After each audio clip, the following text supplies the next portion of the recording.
Thanks for listening to the AZ Wildcats postgame show. I am your host, Mike Luke. Arizona falls 49-28, joined by Mr. Ben White, who is very excited about that tight end pass in the first quarter. We will get to Jason Shear, Kevin L. Thomas behind the scenes. All right, guys. Arizona falls 49-28. This was a brutal game for Arizona. It was only it was a 14-13 game, and then you gave up a ton of plays, and you never recovered from it. And this is something, honestly, that I don't know that Brent Brennan can recover from. This was embarrassing. A lot of questions to be asked. To your point, it was a 1-point game early on. And you felt like for a good majority of that first half that it could be a game that Arizona could have possibly won, right? I mean, the offense was moving the ball down the field. There were some inconsistent drives here and there, but TCU was just kind of lifeless. They had a hard time, but ultimately they figured it out there in the second half. But just disappointing. You know, another week, another game where we're talking about Arizona getting out-coached, out-schemed, outplayed, and just explosive play after explosive play for TCU really blew this one open. It's unfortunate, you know, the way the season has gone. Arizona is officially eliminated from bowl contention, and now the questions start to arise about the future, and I'm sure we'll get into a lot of that today. Sure. Yeah, you know, the thing also, like, I didn't come away from this game, similar to other games that Arizona lost, I didn't come away from this game thinking TCU is some really good football team. Like we saw early in the game, they did not play well. This was 14-13, not because Arizona was playing well, but TCU wasn't. And then it just snowballs. Like this is what has happened all season, where Arizona will make a mistake and it just snowballs. And the biggest concern in this game was, for me at least, was if TCU built a lead, and we talked about this on the show, like Arizona was done. They're just done. You get up 14 points in Arizona, game over. The offensive line isn't good enough. The passing game isn't good enough. TCU built the lead. That was ball game. Once they scored to start the second half, and it was like 28-13, done. No chance. And you and I were texting that back and forth. Here's the thing that I'm going with Brent Brennan is that I don't know, and we're just going to lead with it. Kevin L. Thomas, if we have that tweet that I put out there, because every now and then I say something smart, and I think this is actually smart. Oh, look at Sheer. I'm using a back scratcher. Yeah, no, I like that. But basically what I put out there is it almost costs more to keep Brent Brennan because everybody is out on Brent Brennan. Nobody is out now. I know that you know, our guy Mike is saying that only 10%. No, everybody's out on Brent Brennan. Outside, there's about 15% of the public that will always support a coach, no matter what. They never believe anybody should ever be fired, and that you always have to support them. But what this guy has done in no time flat has been it is incompetence at an incredibly impressive level if you actually look at it from that perspective. What he has been able to do in no time flat, guys. I mean, again, maybe this team shouldn't have been a college football playoff contender, but it sure as heck shouldn't have been this either. And what he's done has been remarkable, Ben White. You have to watch the games, and some people will say injuries, some people will say loss of players, new coaching staff. It takes a while to adjust. But if you watch the games and you keep in mind the fact that players like Noah Fafita, players like T-Mac, the way and the level that they've played at historically, and you watch what's going on out there, clearly something is wrong from a coaching perspective. Early on, Arizona couldn't really get much going offensively. What are they doing? They're going 5 wide passing every play. And then when they kind of got in that second half where there was a big hole, what do? They throw bubble screen after bubble screen, and TCU literally has 4 DBs on the left side of the field every single play, and they know exactly what Arizona's going to do. Let's keep going. You have a quarterback in Noah Fafita who obviously can be very talented and very effective, but he's an undersized guy. What do? Drop him back 3, 4, 5 steps in the pocket every single play, have him stay there. He clearly can't see over the line of scrimmage. To Shear's point, the offensive line has had so many injuries. It's not good. He's not going to have enough time to throw the ball when you're calling plays like that. So, I mean, we can keep going. The list goes on and on where it's just head-scratching decision after decision. And Arizona's not the only team that has dealt with injuries this year in college football. Well, right, and that's what I keep coming... Go ahead, sorry. Go ahead. Yeah, no, that's what I keep coming back to as well, is that Brennan now clearly believes that is that's his escape hatch. That it's hard to really judge me because here's my tweet. I fully understand there's 15% of the fan base that believes a coach should never be let go, but keeping Brennan almost costs more than getting rid of him. Fan base is out, and he hasn't done himself any favors on or off the field with the community. Misplayed so much. There's going to be books written about how badly he misplayed this year at the University of Arizona, on and off the field. There is nobody that has really any real reason to support him. I mean, again, there's a few people, but Sheer, I mean, this dude, yeah, go ahead. It just goes back to what we said earlier in the season where everyone basically called us jerks. What is your one thing that you could point to that Brent Brennan has been successful with this season? Number one would be bringing back the players. What's number two? Right. There's no number two. There's no number two. And it's like the offense is garbage. Like Ben nailed it. So they go 5 wide against Houston to spread out the field and try to give Noah some more passing lanes, and it works. And so they're like, oh, it worked. We're going to do the same thing against TCU. Well, TCU's pass defense is top 25 in the country, and your offensive line sucks. And TCU had 20 sacks coming into the game. You know they're going to pressure you. So the same strategy, it's as if it goes back to what we say about like with the fans, Mike. It's as if they think everyone else is stupid. Yes, like TCU, exactly. Like TCU didn't watch film of the Houston game. Right. They'll never see this coming. You're running, and Ben put it perfectly, you're running Madden plays. 5 wide, and you run verts, and hopefully, some guy gets open. And, thankfully, again, the one positive, besides T-Mac, Chris Hunter's really good. Chris Hunter's really good, yes. And so I think Chris Hunter and T-Mac actually makes an inept offense look a little less inept because of how well they played today. Yeah, and this is something. All right, now why don't we get to our Sanderson Ford drive of the game here? There's a lot to choose from here. The Sanderson Ford drive of the game. Football is back, and so are the deals at Arizona's largest Ford dealership, Sanderson Ford. Shop America's most awarded Ford dealership with no hassle, no pressure, and no nonsense. The drive of the game was that drive at the end of the first half. Where it goes from being 14-13 to 21-13, and then TCU never looked back. That was your Sanderson Ford drive of the game. Guys, I am actually right on this one. Well, yeah, look, you have 3rd and 20 and 25, and then you let up a 24-yard gain. And then it's like, they had 2 third downs on that drive, I think, that TCU converted. You get out of that, all of a sudden you're 14-13 at half. Let's do worst case, like 17-13 at half. Let's just say they get a field goal. Okay, that's doable. But now you put yourself in a position where, like you said, if TCU scores on the first drive, that's game. And then all of a sudden, again, snowball, TCU scored touchdowns on 5 straight drives. Right, exactly. So, I mean, that just kind of is what it is at that point. Now, I do think, let me ask you guys this. With the thing that has still stunned me the most about this, and again, the defense, I actually do give the defense a little bit of the benefit of the doubt because there actually have been a ton of injuries. But what has still baffled me, and Ben White hit this on the head, but again, when you're the tight end whisperer that is Ben White, you're going to see these type of things. The offense, there is no continuity. There is absolutely no nothing. Like you said, I mean, you're getting, I mean, again, I don't need to see another funnel screen. They know that's coming. They want that to be there. And it's like, they're like, okay, watch this. We're going to out trick them. We're going to keep doing what hasn't worked. The incompetence offensively from this staff has been remarkable. Yeah. And I mean, it goes back to the fact that, I mean, you hired an offensive coordinator at the beginning of the year who's just been an absolute atrocious mess. And obviously he's been quote unquote removed from the picture, but he's still on staff. And you've got a guy in Matt Adkins who's trying to pick up the pieces, but doesn't have the experience. And I think the problem is there's no guidance, right? There's nothing thorough about what they're trying to do. There's no plan A, plan B, plan C, plan D.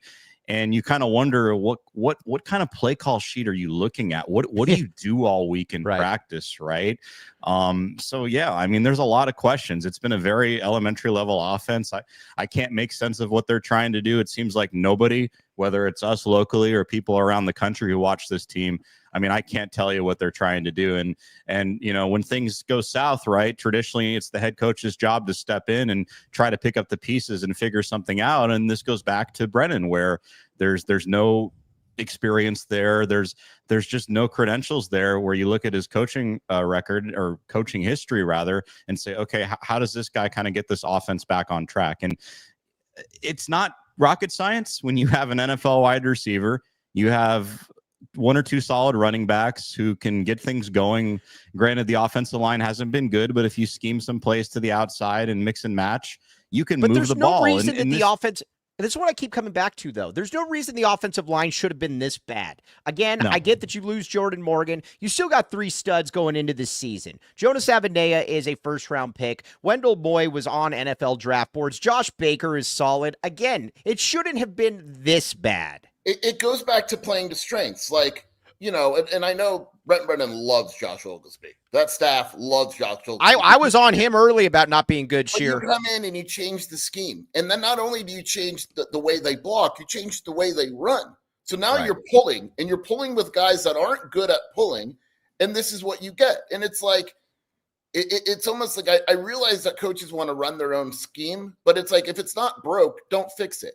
And they came in here, and it was very obvious what this offensive line was good at, and they've taken it away from them immediately.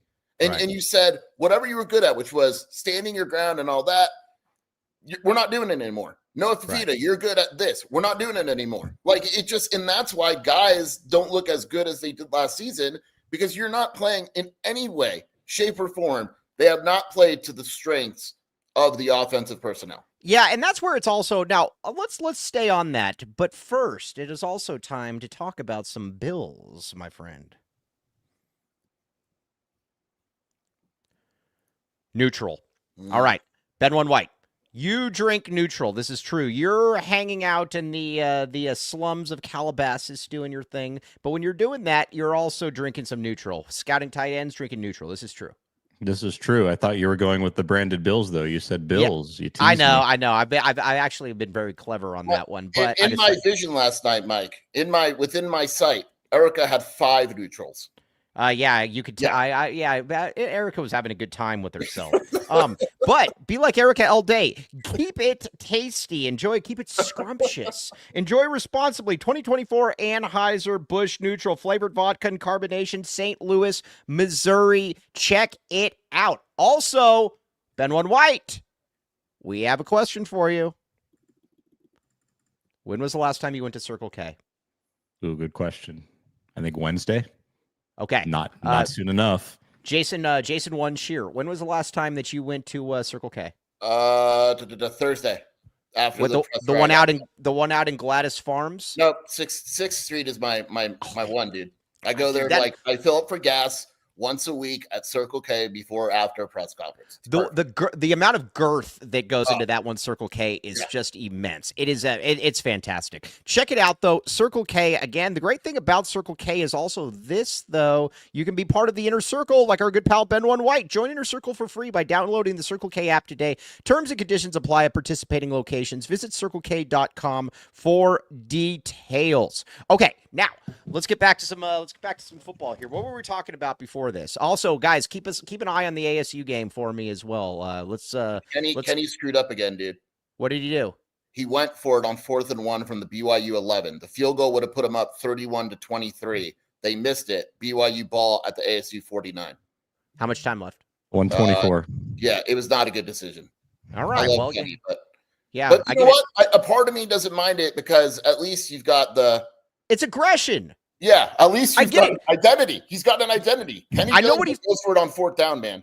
And here's the other thing about Brent Brennan that annoys me, and Ben One White was messaging this in the group too, about every time that Arizona would get the ball inside the 5, you were expecting a field goal attempt, even though they're down like 3 touchdowns or whatever. Because it was funny because he was joking, but it very clearly wasn't a joke. It's like one of those things where it's like, haha, just kidding. We're not really kidding. Also, Nebraska's going to a bowl. So it's not yes, no, exactly. Well, that's what happened. You bring in Dana Holgerson. Hey, Dana Holgerson, possibility? No, not at all. He'd be better than Brent Brennan. Okay, now here's what's Ben One White was asking this, and we were talking about this as well. Here is where I'm at when it comes to Brent Brennan and the future of this team. You said I think it was Skier that said that you're like, well, or maybe it was Ben One White, one of you two. But you're like, well, or maybe it was Cody. I think it was Cody. He's like, well, I'm scared about who DRF would hire. Here's where I'm at with this. It can't be worse. It cannot be worse. I'm going to keep saying this. It cannot be worse than what we saw this year. This was an F. This was a flat out F. everywhere. And it can't be worse. That's where I'm at. Guys, tell me where I'm wrong, where I'm right. What's bad is like I kept saying too, like, man, you just don't know who she's gonna hire. Like, it's It can't not a be worse. guarantee. And then you kept telling me it can't be worse. And then as each game happened, I'm on board, Mike. What is worse? And that's what I said to Cody in our chat. What does worse look like? It can't be there. It's impossible to be. Ben One White, I see you nodding in agreement to your elders right now. What say you, kid? It can't be worse than this. I don't know. I mean, I see a broken team on both sides of the ball. I see a coach with no plan, no future plan as to how to fix this. And I see Arizona likely, unfortunately, losing all their good players left and right. As you say, Mike Luke, you don't get better losing guys like Noah Fifita, T-Mac, and the list can go on next year. And you got to do something, man. It's broken. You got to do something. All right, now Taylor Ostin says Tony One White. Oh, I see that, Ed. Tony One White from Nebraska. All right, I actually like that guy. I'm totally fine. I'm totally fine with that. Yes. Wow. Too many. ASU interception at the BYU 7. That'll be it, Mike. You know something that also annoys me, and we can give probably a little bit of a preview for Monday.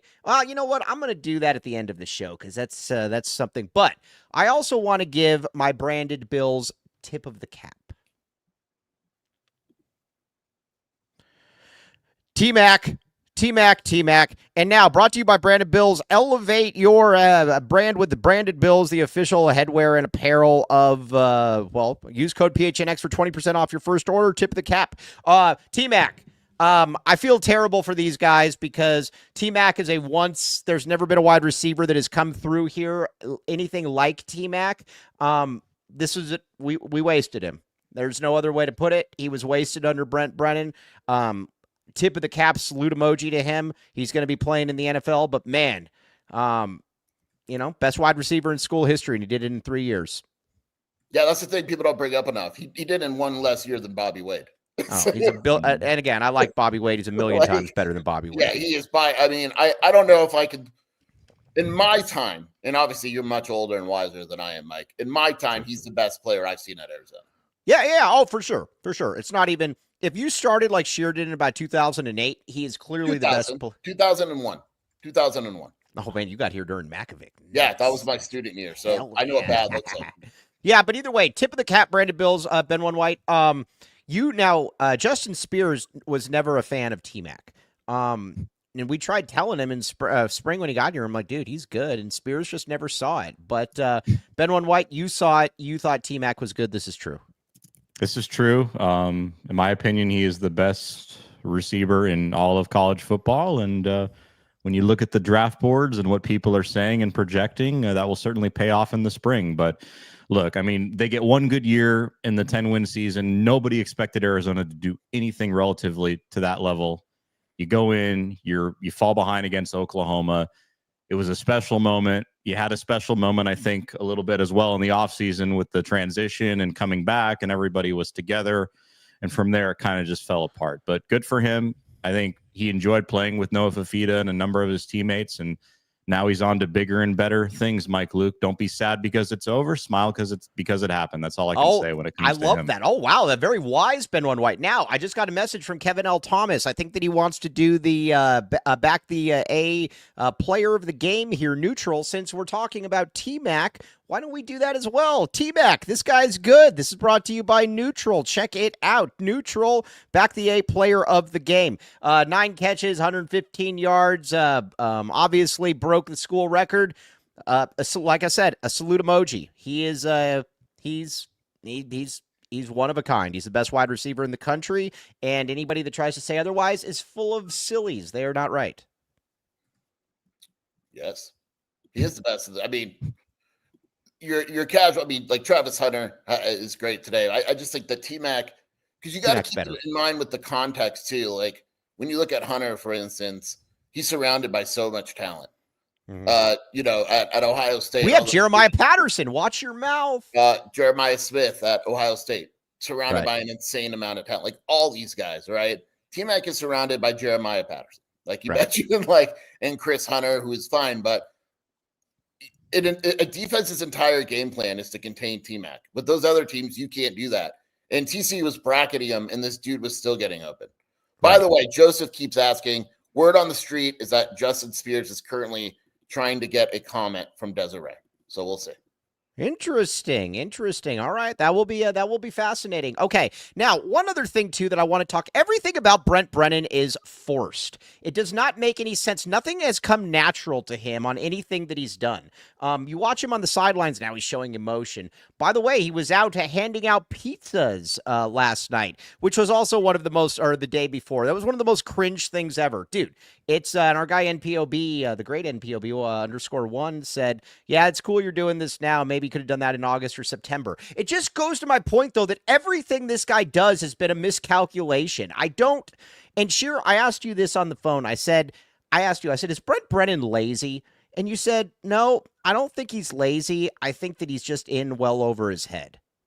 Yeah, I think oftentimes it's like with bad football teams, people assume they've given up.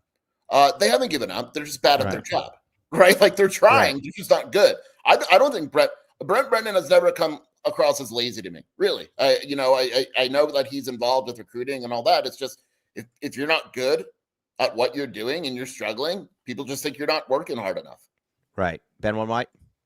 Yeah, and I mean, I understand the point when it comes to the pizza example and the community thing, but even if he was involved in the community from the get-go, we'd still be saying the same stuff, Mike, because he's clearly not good at his job. If the it's very true. It just annoys on-field me. Product stands the way it is, right? Like he could be the mayor of Tucson for all I care. He's still clearly not a good Division I head football coach.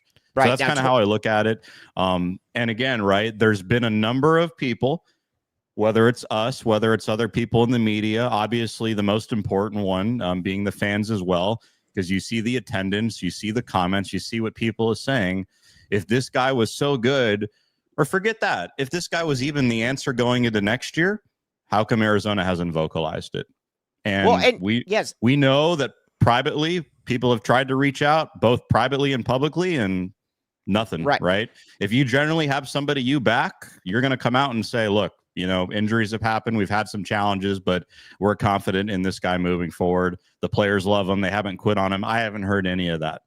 Yeah, no, the players, and that's the other thing it's also makes me very upset about this. This is a high caliber group of players here. The integrity of the players on this team is very, very high. And they aren't going to quit. But, man, it feels like they've been failed by this guy. Now, let me ask you this. Going into the season, I'd be very curious as to what his strategy was offensively. Was it just, we got good players. We'll just kind of do what we want to do? Because there's no, Ben One White keeps making very, very good points. That's why we need more of Ben One White, not less of Ben One White. But, sure, it's like, I actually know the answer to this question. All right, what do you This is the offense that they ran at San Jose State. Mm-hmm. And someone that would know, who, told me that in an ideal situation, the offense that they're running would be very similar to the offense at San Jose State, but injuries has not allowed them to do that, et cetera, et cetera. I don't buy it, but that is what the head coach of Arizona would tell you. Well, that's all. Again, that sucks. That is not a good response. Now, Arizona, though, at the end of the day, we talked about this before. This had to be an electrifying offense. It just did, and it just hasn't been. What also has bothered me about, WMBD 1977 says, what happened to the jumbo sets? We're supposed to see all kinds of tight end play, and I know that's what Ben One White was so excited about, and you went crazy when you had the Sam Olsen, but there's been no tight end this year. Where's Caden Luke? It worked more often than not. Dude can't even see the field anymore. No. Right. I don't get it. There's nothing about it that has made really any sense to me whatsoever about Brent Brennan. Also, talk about something else. When you watch Brent Brennan, his press conferences are beyond unimpressive. And again, I know a lot of people, Bill Belichick obviously didn't have great pressers. I get all that. But when you watch him, yeah, even our guy Tony Gimino said that guy who's just throwing grenades left and right, that guy Tony Gimino. But even Tony Gimino was like, dude, saying the same single thing every single game. What are we doing here, man? Everything is, well, I know we've got a good team. We've got good coaches. We're playing hard. We've just got to fix it. You watch him and it's like, oh, this is not good. There's nothing good about this. I think it speaks not only in football, but really for any industry. When you have a conversation with somebody, it's a pretty good indication when you talk to them the first 5 minutes what kind of read you have, whether you think they know what they're doing or they're smart or not. I thought you were smart immediately. Well, yeah, I probably appreciate I don't know that was right, but go yeah, that's still to be determined. But he just seems like he's not really in the moment, and he just doesn't seem like he's kind of suited for this job. It just doesn't seem like a good fit. To Scheer's point, he seems in over his head. It seems like they wanted to come in from San Jose State, which is obviously a drastically different situation with different expectations in a different conference with drastically different talent and players, and try to make that work here. It's just not going to work. And what was your game plan from day one with Noah Fafita and T-Mac? I would love to know kind of what that selling pitch was, as to why these guys should have came back. Because if I'm those guys, and I'm sure they asked the question, and I'm not sure who was answering that question in the offseason, whether it was Brennan or whether it was Babers or one of the coaches, maybe from the previous staff that had made their way over. But, my question as a quarterback would be, okay, what kind of offense are we going to run? How are we going to build upon next year? And, and maybe the answer was, right, fairly so, we're going to do a lot of things that we did similarly to last year. And you've heard that before from a lot of coaches coming in, for them to come in and just change everything. So obviously there was some miscommunication along the way. But yeah, I mean, I don't know how much worse it can get.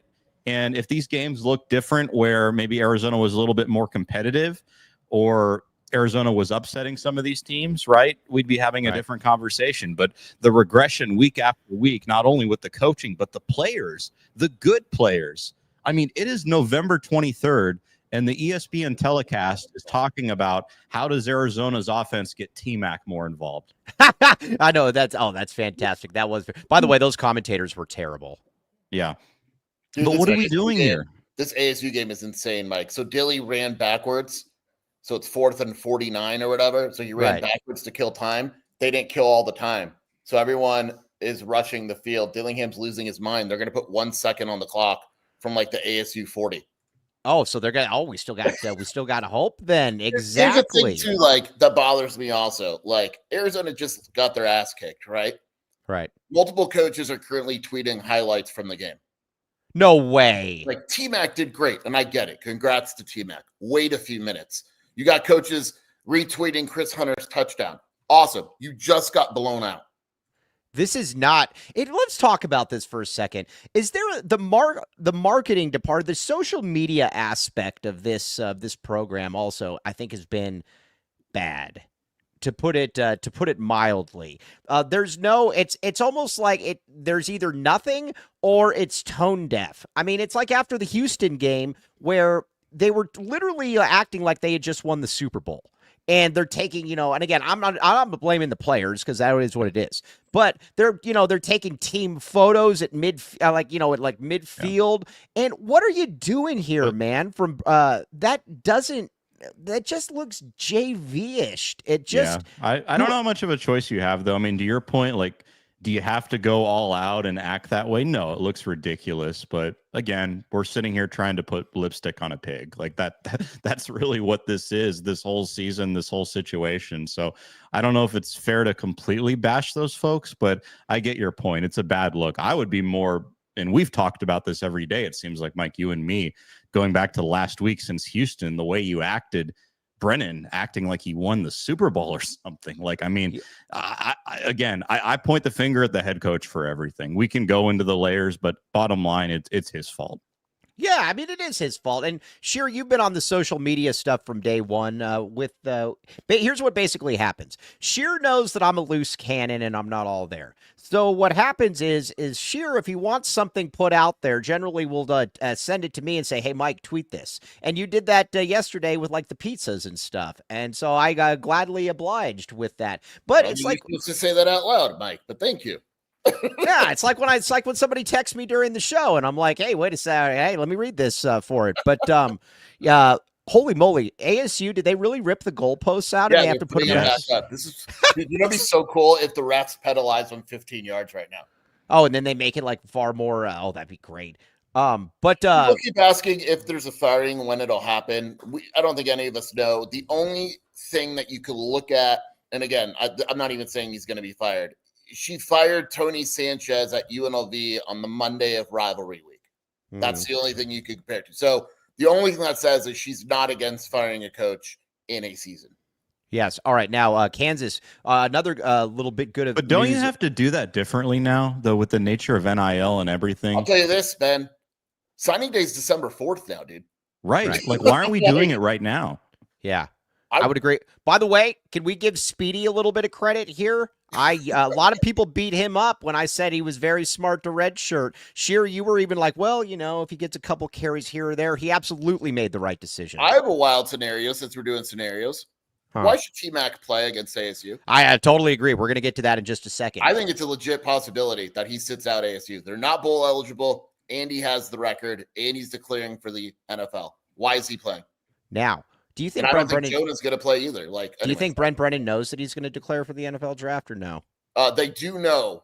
I could say that with confidence. They do know that Jonah and T-Mac are 100% gone. Yes. Oh, by the way, we did break Colorado. Yeah, they got blown out. Yep. They didn't make a stop in the entire second half. We broke Colorado. But first, before that, let's get to something else. Branded Bills. Ben One White. Is that a branded Bills that you were wearing? Oh, I'd love to tell you it is, but I'd be lying. This one is not. Last show it was. The gray one is. Yes. Now, our good friend Kevin L. Thomas has a branded Bills. Jason Shearer, is that a branded Bills that you have on the top of your head? Yeah, if you can see, look right there. Oh, yeah. No, that bill is fantastic, and it is branded. But that is not a branded Bills. Head to brandedbills.com and use code PHNX for 20% off your first order. Many, many people are using branded Bills. Many, many people are using branded Bills. Check out branded Bills. You will thank me later. Do you think Dilly wears a branded Bills?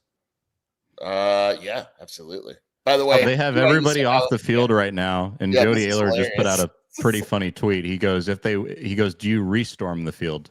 I totally would.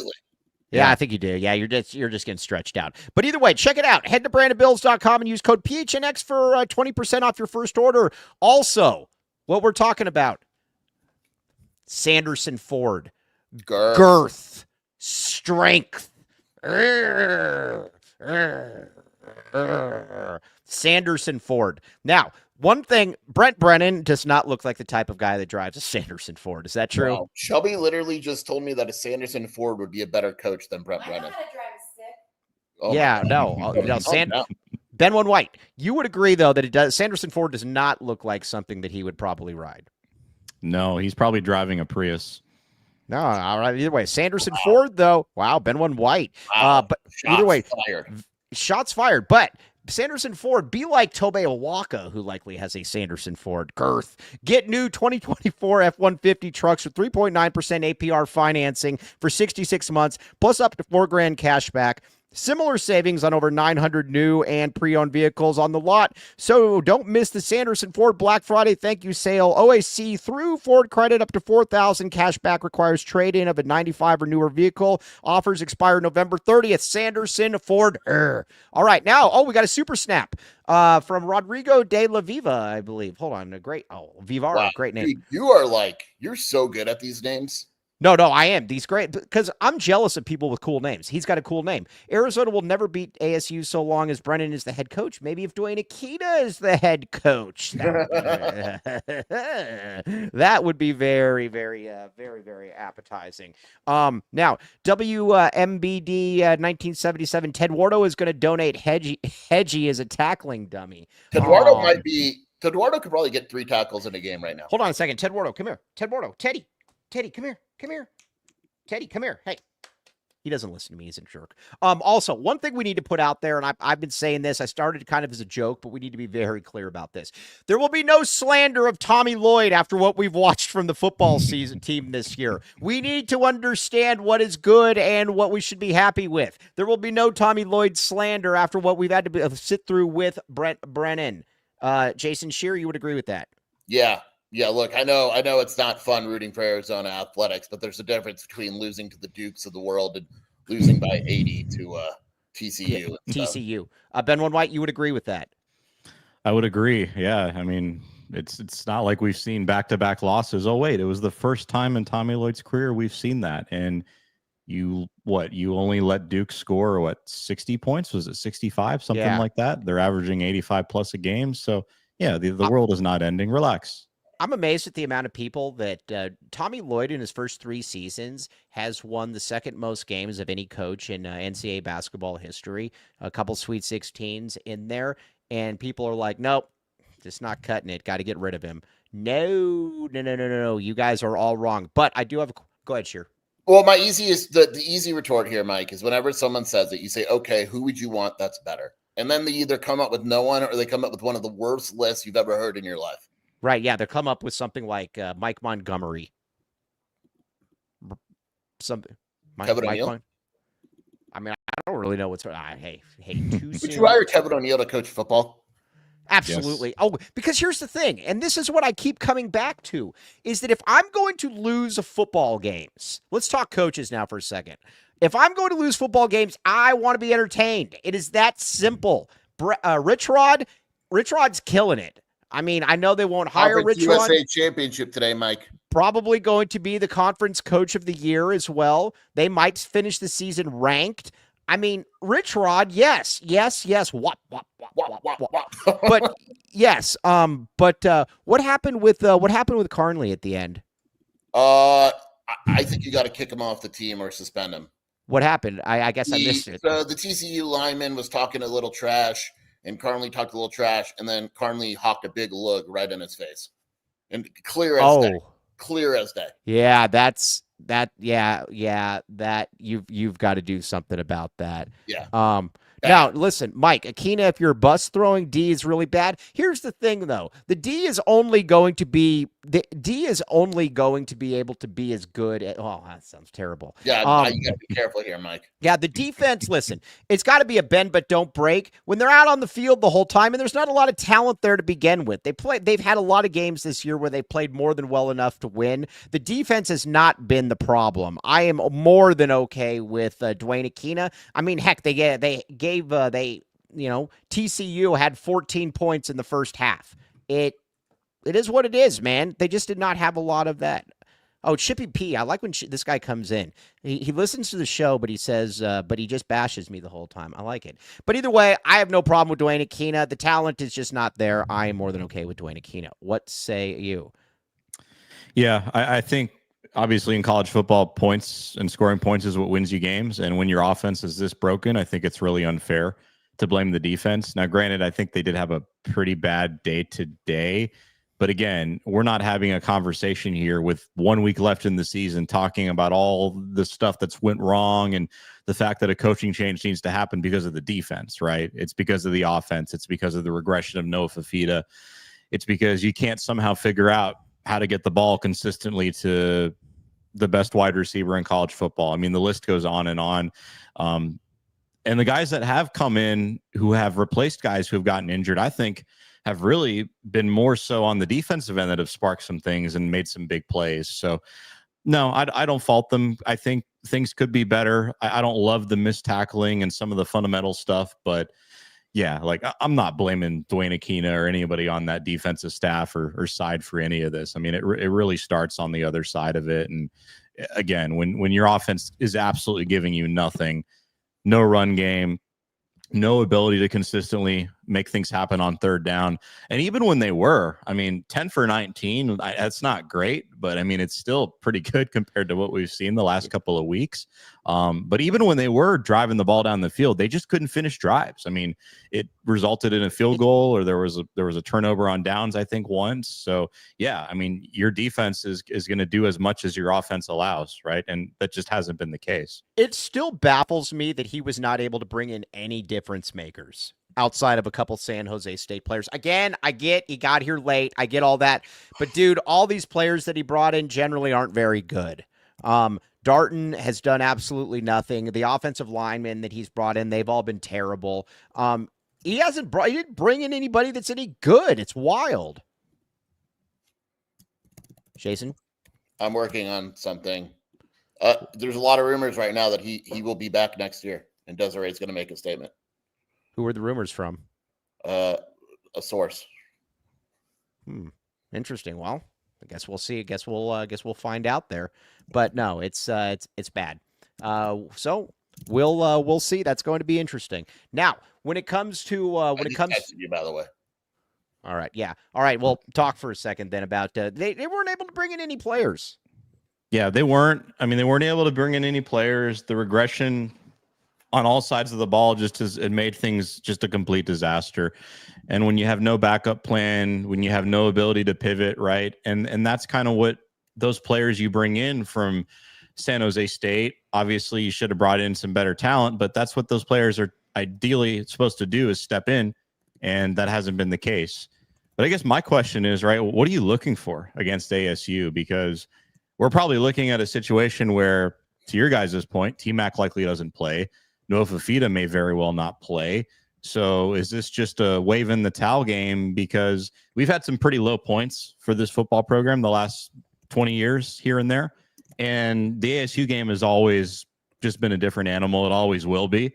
You think back to that Rich Rod team when I think they only had, 4 wins. This was in 2016 when they had all these injuries, and even the Sumlin game, 70-3. We don't need to get into all that. But what does next week truly look like? Because we clearly know the players haven't quit. The guys who are out there are doing their absolute best. So as a fan and as somebody covering and watching this team, I guess what is an acceptable outcome aside from the obvious, which is winning the game? Maybe it is that simple. Maybe there's other things you want to see, but I'd love to have an answer, but we just haven't seen things that have made us think, okay, things are going to get corrected. Even with the injuries, the offense looks good. The defense looks good. We haven't been able to say that. So honestly, I don't know what to make of what next week looks like. That's my big question. Yeah, I don't know what to make of that either. That's going to be interesting. Let's see here. Okay, now let's do the Desert Financial Credit Union by the numbers, my friends. The Desert Financial Credit Union by the numbers. Okay. Also, here's where it gets very, very interesting. Brought to you by America's #1 credit union. Let's see here. So, again, 303 yards passing to 287, 147 to 38, 450. I mean, the yardage wasn't, but again, one team put the ball in the end zone, the other one didn't. I don't know. That's the story. That's it. Yeah. And I mean, how many times too in that second half where TCU would have the ball on second or third down, and we're not talking just like a 5-yard game. Like these were 20, 25, 30-yard gains. And it was explosive play after explosive play. They didn't need a lot of plays to drive down the field. And Arizona's defense was just absolutely gassed. It was a 1-point game, and then it was a 10-point game there going into 5 minutes into that early third quarter, where obviously you let up that big touchdown before halftime, and then you let up another big score there to start the third quarter. And it's a bad look. It's a bad tone to set for those guys going into the second half, because the hole is too big. And this team is just really not built to win a lot of games to begin with. I totally get that, but they're really not built to play from behind. And when this team plays from behind, they've got no shot, and it gets out of hand. We've seen it against TCU. We've seen it against West Virginia, even that UCF game, which was ridiculous. It's not like these teams are fantastic by any means. I just think that Arizona gets so worn out on the defensive end because their offense is giving them absolutely nothing. No rhythm, no run game, no pass game to build on. It just is a domino for the whole team. And as a result, that's why these games aren't close. And again, if they were close, if we saw some things on both sides of the ball where you thought, okay, we've got some injuries, we've had some challenges, but players are getting better. Every player on this roster, I mean, outside of maybe some of the new guys that have come in from San Jose State and other areas, have gotten worse, Mike. Your best players have gotten worse. And Shear makes an interesting point. And every now and then when he makes an interesting point, I want to give him credit. If you bring him back, don't you have to give him a third year then? Because you're likely not going to be better next season. So if you bring him back, don't you have to give him a third season? Yeah. Look, unless there's a lot of NIL money coming Arizona's way, and that's what Desiree has been working on with money. And she believes that if you give him more money and the resources to get better, he's going to do well. And if he doesn't do well with the resources next year, you fire him. All right. Well, I get, so if she does keep him, she's kind of attaching herself to him to a certain extent. 100%. She's attaching herself. And the only way that people go to games next year is if they start winning, because the opening season, there will be no one. Right. Yes, exactly. And I think that's where it's going to be fascinating. So we will play this now. Let's preview the Territorial Cup a little bit here. Arizona State. That's something that's going to be an interesting one there with Arizona and Arizona State, because Arizona State, the problem that I have with ASU right now being good is that the gap appears to be getting wider and wider and wider between the two. I mean, I know that it wasn't really good. It wasn't great. Obviously, probably Dilly's look at the end, but at the same time, dudes want to play for him. He's returning almost his entire roster. They're going to go into Shear. I think you said they're probably going to go into the season next year as the favorite to win the Big 12. I mean, that's something you got to. Oh, they are. 100% are. They'll be the favorite. They're going to return a lot of players. Their NIL is good because Dilly's always raising money, very vocal with it. Yeah, their roster is going to be great, and they're going to add players. And on paper, I mean, I haven't looked at the other teams too closely, but like Colorado's losing Shador and Hunter. They're not going to win. Probably Dion as well. Right. Hey, are we on board that Dion will be coaching the Dallas Cowboys next season? No, but it'll be funny. Ben White, you do not totally.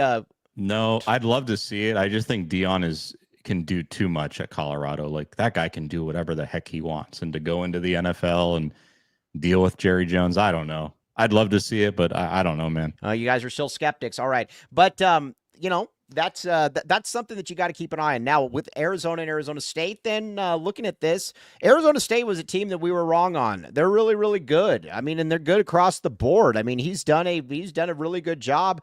Arizona does not match up well with them on paper, but it is a rivalry game. It is, and it's going to be a question as to who's playing, right? And I don't see a way. I mean, I'll be honest. I was going to say it next week, but I'll say it now. I don't see a way how Arizona wins this game, quite frankly. I think ASU can beat you on both sides of the ball. I think their quarterback, as good as Fafita has been historically, I think their quarterback is playing significantly better. Just top to bottom, they're a lot better, Mike. I mean, I'd love to give you a long answer on this one, but I just think next week is going to be a mess. All right, Shear, what say you? Yeah, I just what Ben said. Like, it's next week's going to be a mess. There's a long way to work, and we'll see what happens. There's no confidence surrounding the football program. There's no clear fix. We'll see. So nothing's been said on this, but I want to go back to, I think, the point that Mike made, and then a comment when it comes to resources. What resources does this guy not have, Mike, to win right now? Well, and that's what I'm going to keep coming back to, is that this team was good enough to this team was good enough to win. I mean, this team was good enough to win games this year, and I don't know what else to say. This team was good enough to win games, and you lose T-Mac, you lose Jonah, you lose some other players. I just don't know how you get better. I guess that's what I keep coming back to. Yeah, and half your roster could very well be gone, to your point, and you've only got so much time. You're already behind if you need to replace those guys. So I get the portal, gives some more time now, but again, like I just don't know what the selling point is. Like, what's so appealing about what happened this year, right? I mean, nothing obviously, but if I'm a transfer or a player coming in, if I'm a wide receiver, I'm taking a look at T-Mac and I'm saying, what the hell happened to that guy? You know, Right. I mean, what did the coaches do to him? I don't want to go near anywhere what happened there. So again, I just don't know how you get good players. I think NIL and obviously money talks to a certain extent, and they'll do the best they can to replace the guys that have exited, assuming Brennan and this coaching staff are back. But it's going to be a significant downgrade from what you're seeing right now. And you could very well be looking at a situation where you have a bad quarterback, you have bad skill players across the field, all across the board. And with the way the Big 12 is and the schedule is structured, this team could win 3 games next year, could get blown out, you know, in every competitive situation. I mean, this could get ugly. And it goes back to what Shearer and you were saying earlier in the show. How much worse can it get? It can get a lot worse. Yeah, And that's where I'm at with it. And you can lose a lot more money than you've lost already, and the money that you would lose if you, ultimately suck it up and pay that buyout to go find a new coach and bring in the money to bring in that new coaching staff as well. Yeah, it could get a lot worse. Sure. Yeah, it's just I retweeted you. I don't know what the selling point is. They're losing recruits. They're probably going to lose another one here in a couple days. It's really going to come down to the portal. And we're going to see, look, Brent Brennan said, and maybe he's right. I'm not killing him for it. He said, look, we didn't have enough time in the portal. I was hired in January. The portal was already open. Yeah, but again, so now the portal, there's no excuse. You have but you also made another good point, though. You also said as well, when you're like, at the end of the day, though, you also have everybody you brought in, pretty much you misevaled. You didn't hit on anybody. I mean, I don't know what else to say. You didn't hit on anybody. So that to me is another issue, Sheer. I mean, if you don't hit on anybody, then what are we doing here? So that's kind of where I'm at. Now let's see. Now let's get to the Gila River Resorts and Casinos, something that we can all unite around. All right, let's do it, man. The wave. Let's get the wave going. Come on, we all need a wave. We all need a wave. Woo! The wave, the wave, the wave, the wave. Gila River Resorts and Casinos. What kind of experience is it? Fun and immersive. Fun and immersive. Yes, yes, yes. Whoop, whoop, whoop, whoop. All right, the fun and immersive experience at Gila River Resorts and Casinos. Benwin White, have you been to the Gila River Resorts and Casinos? I have, yes. Yes. Now, and Jason Shearer, have you been there before? I have, yes. Yeah, it's all kinds of really good stuff at the Gila River Resorts and Casinos. Now, here's the great thing is with Gila River Resorts and Casinos, you can also make some money, my friends. Check it out, and you will have a good time as well. Also, no better time to become a PHNX diehard. We're going to be having a watch party or against Arizona ASU. And check it out, Arizona ASU. We will. You can buy tickets to get drinks. Back the A-Ray is going to be there. Not only do you have back all of that, there's going to be a lot of stuff as well, plus the game exactly. But so that's kind of where we're at. Either way, check it out, Gila River Resorts and Casinos, and become a PHNX diehard. All right, guys. So let's. This was obviously a butt kicking against TCU. Let's talk a little bit now about how do you, if you're Brent Brennan and you are back, how do you rally the community then? Yeah, how do you do that? I think you gotta point to history, right? And you got to point to that A and say, this is rivalry week. This is ASU. It's always been a big deal. This is our Super Bowl, as a lot of the coaches have said over the years. And you don't make it about this season. You don't make it about yourself. You don't make it about everything that's happened, because none of that matters this week. You focus on this game. You do the best you can. You go out there, you play your butts off, and maybe a thing breaks your way or two. And maybe somehow you find a way to be competitive in this game, and maybe you get a win. But again, I'd be lying to you if I said I think that's going to happen. But if you're Brent Brennan, I mean, what else can you say? I don't know what else you can say. Yeah. So what say you, Jason Shearer? Yeah, you got to go out and be competitive against ASU. I think if you get killed against ASU, what are you going to say? Right. We're at the point where him saying anything is just it's fruitless, right? Like action. It's all about action. Go recruit the portal. Everyone's going to complain about you for the next months, whatever it is, and then win football games next year. That's the only thing he can do. That's the only thing he can do at this point because everybody's kind of out on it. Now let's talk Arizona basketball for a few minutes. Here's I want to talk about something that I find cheerful. I know that Arizona did not play well against Duke, but here's also where I'm at with Arizona against Duke. Duke to me is the most talented team in the country. Watching them up close, it is. I'm not saying they're the best, but I am saying that they are the most talented team in the country. Ben White. It will not surprise me at all. By the way, you guys want to do some post-game shows next week, by the way? We got a tournament, yeah. Possibility. Yeah, okay. But it would not surprise me at all if Arizona wins the battle for Atlantis. It just wouldn't. And if Arizona does do that, where are we at that point then? We're waiting to freak out until the next loss. Man, by the way, Ben White has such a secret admirer here. It is so cool to see Erica Elday as a burner, Erica Elday's burner account. Big Ben looking sexy. Hello, Erica Elday. AKA Arizona Bear Down 910. Yes, exactly. Ben White, you have many admirers from near and far, my friend. But yeah, but no, in terms of last night, look, you nailed it. Duke is the most talented team in the country. I personally didn't think Arizona was going to win that game. I just thought top to bottom, they had too much talent and they were going to make things a little bit challenging for them offensively, which they did. You know, Arizona had to play a half-court game. They struggled to get to the line. They struggled in a lot of different areas, and the rhythm was just out of whack. And Caleb Love obviously had an atrocious game. He's kind of in a slump right now and needs to regain his confidence. But the one thing I took away from last night, just thinking about this game and reflecting on it, is if Caleb Love even had 15, which is not a lot to ask for him historically, Arizona's right in that game, Mike. You know, right. Despite the matchup issues, obviously with Krivas and your bigs going against Duke, they had the advantage there. And then Cooper Flagg goes without saying.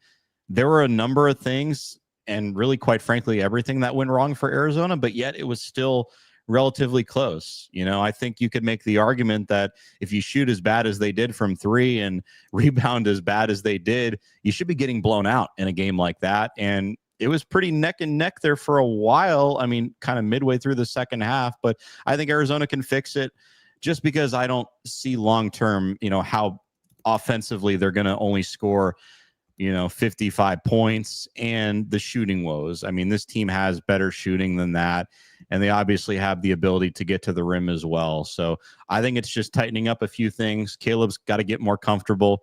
You've been saying over and over that there's got to be another level and dimension to his game when the shot is not falling. I absolutely agree with that.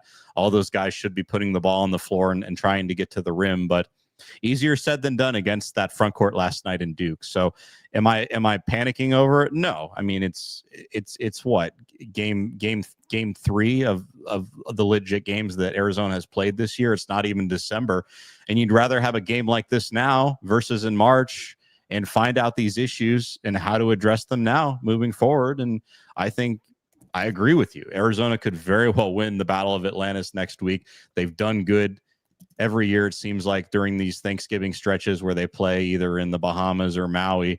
Wouldn't surprise me at all. I'm not waving the white flag at all. One game at a time, they'll figure it out. It's not an issue. Sure. Yeah, look, we're going to know a lot next week. I mean, that's just what it comes down to. If they lose to an Oklahoma, Providence, Davidson, feel free to panic. If they make it to the final and look pretty good against Gonzaga or beat Indiana, there's very clear problems, right? It's very obvious there are problems on this team. I am of the belief that, I don't know if they're fixable or not, but I tend to give Tommy Lloyd the benefit of doubt. And yes. He deserves the benefit of the doubt. I'll give him more than 4 games to freak out.